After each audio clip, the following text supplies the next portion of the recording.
I first heard of the beast from an old woman named Marguerite, who lived on the edge of a village surrounded by forest. She invited me into her cottage, eyes wide with fear as she recounted the horrors. "It hunts at night," she said, voice trembling. "Not like a wolf. It waits, it watches, it chooses." I laughed nervously at first, but there was no humor in her eyes.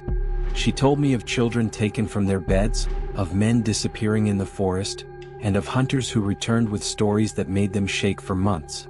Curiosity drew me to the edge of the forest one foggy evening.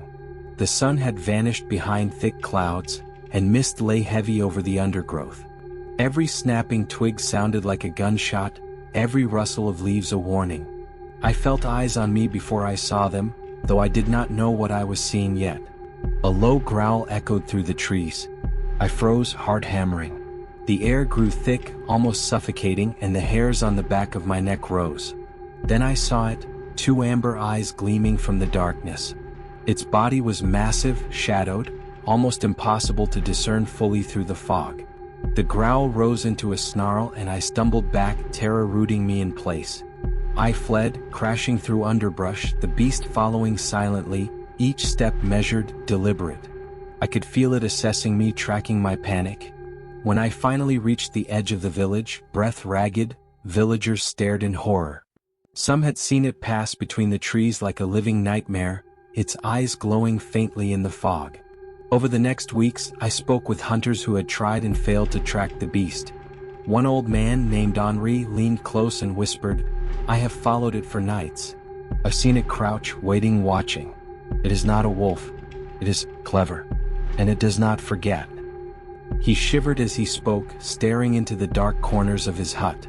I decided to spend a night in the forest to see the beast for myself. I carried a lantern, but its light seemed to vanish in the mist, swallowed by shadows. Hours passed, and the only sounds were the rustle of leaves, the distant call of an owl, and the occasional snap of a branch under my own feet. Then I heard it, a growl low and deliberate. I froze. The eyes appeared, amber in the lantern's faint glow, and I understood immediately that I was being studied. It moved silently, closer, every step measured. I dared not breathe. The air grew thick with the scent of wet fur, blood, and something more, something ancient and terrible. My hands shook as I lifted a stick to defend myself. The beast's head tilted slightly as if amused. It crouched, ready to pounce, and in that moment, I felt my entire being consumed by fear. I ran, tripping over roots, tearing through brush, lungs burning, until I stumbled into a clearing and the village lights greeted me like a promise of life. But the beast had followed me. I could hear its breathing in the darkness behind me, the low snarl that told me it was not done. I collapsed at the inn, shaking, while villagers whispered in awe and terror at the sight of me, pale and drenched in sweat. For nights after I could not sleep. I dreamt of the amber eyes, of massive jaws closing in, of the beast circling silently through fog-choked forests. Marguerite brought me bread and tea, but even she could not soothe the fear that had taken root in my heart. I learned that the beast hunted selectively, often preying on the weak or foolish, but it also seemed to study courage, testing those who dared enter its domain. One hunter, Jean, told me a story that made my blood run cold. "We set traps," he said, voice trembling. "Nets, pits, poison. Nothing worked. The beast would take our bait, leave the trap, and disappear into the fog. Once I thought I had cornered it near the river. I fired my rifle. Nothing. Only the echo of the shot, and the faintest rustle as it vanished. Some say it is protected by the spirits of the forest. Others, they say it is the forest itself." I decided to track it again, foolishly, drawn by the need to see the truth. The forest at night was a maze of shadows, the fog a living thing curling around my legs and hiding every footstep. Hours passed. The beast appeared, crouching behind a tree, watching me with intelligent, calculating eyes. It moved closer, and I realized that I was not just being hunted, I was being evaluated. Its gaze seemed to pierce my very soul, and I felt a cold certainty. If it chose to attack, I would not survive. I ran, tripping, falling into the wet leaves, barely making it back to the village. The hunters said it was unusual for it to let a human go. Some whispered that it had recognized something in me, Perhaps fear, perhaps courage, perhaps folly.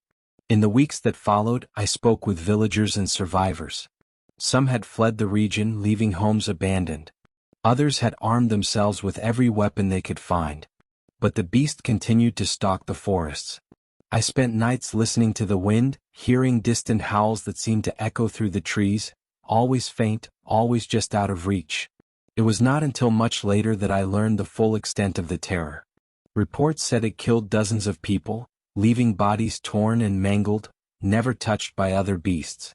Some survivors claimed to have seen it step over fences, leap impossibly, and vanish into fog thicker than any cloud. Hunters swore they saw it crouch like a shadow, vanish, and reappear yards away.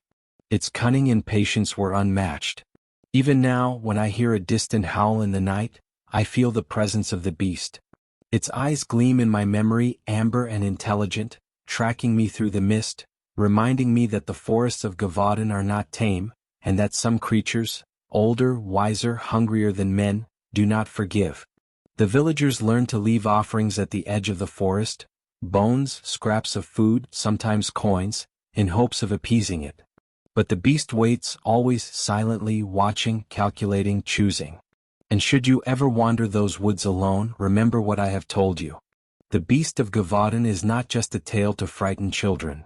It is a warning. The forests remember. The mist remembers. And the amber eyes, glowing through fog and shadow, will see you, measure you, and perhaps mark you.